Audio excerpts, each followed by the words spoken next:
ఖమ్మం జిల్లా వైరా మున్సిపాలిటీ పరిధిలోని Shantinagar 14వ ward NH9 ప్రధాన రహదారి పక్కన కొందరు అక్రమార్కులు రోడ్డు స్థలాన్ని కబ్జా చేసి అక్రమ కట్టడాలు చేపడుతున్నారు.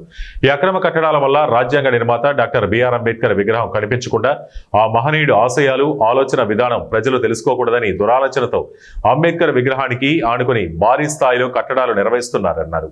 ఇలా నిర్మించే వారిపై తక్షణమే అధికారులు చర్యలు చేపట్టాలని కాలనీవాసులు అంబేద్కర్ విగ్రహానికి పాలాభిషేకం చేసి నిరసన వ్యక్తం చేశారు.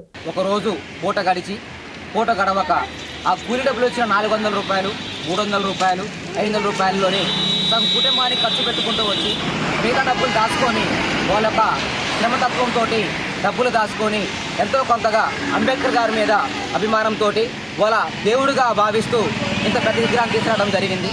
ఈ యొక్క విగ్రహానికి నిర్మించిన తరుణం నుండి కూడా ఇప్పటి వరకు ఎన్నో విధాలుగా కొంతమంది వ్యక్తులు అడ్డుపడుతూ ఈ యొక్క విగ్రహాన్ని నిర్మించకుండా అడ్డుపడుతున్నారు. దానిలో భాగంగానే ఈరోజు చూసుకున్నట్లయితే ఇంత మహనీయుడైన విగ్రహాన్ని కనిపించకుండా కొంతమంది వ్యక్తులు ఇక్కడ పెద్ద స్థాయిలోని మన ఆర్ఎండ్బి స్థలం పక్కన అక్రమ కట్టడాలు చేపట్టడం జరుగుతుంది. అదేవిధంగా ఈ యొక్క కట్టడాలను నిలిపేయాలని పలుమార్లు చెప్పినా కూడా దిక్కులతో చెప్పుకున్నట్టు చెప్పడం జరుగుతుంది. ఇంత మహనీయుడి విగ్రహాన్ని అగపడకుండా కట్టడంపై వాళ్ళు అనుకున్న ఆంతర్యం ఏమిటో అర్థం కావటం లేదు. ప్రపంచానికి దిక్సూచిక